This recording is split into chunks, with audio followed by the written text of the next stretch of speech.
Sardapur खंबारगुड़ा रास्तार bike सह 28 KG 5 ग्राम गंजेई जबत जड़े गिरफ।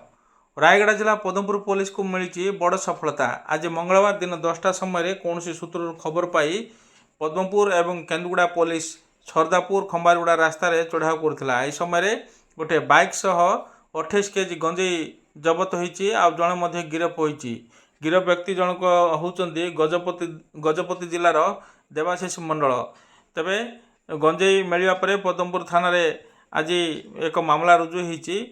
35/25 मामला रुजु होईची। एनडीपीएस केस होला परे घटनास्थल में तहसीलदार मजिस्ट्रेट हिसाब से उपस्थित रही एवं पुलिस तदंत जारी रही सूचना मिली।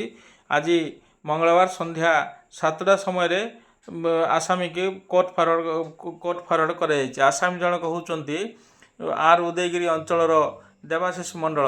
संध्या 7टा समय गुणपुर कोर्ट को चालान कर पुलिस सूचना दी।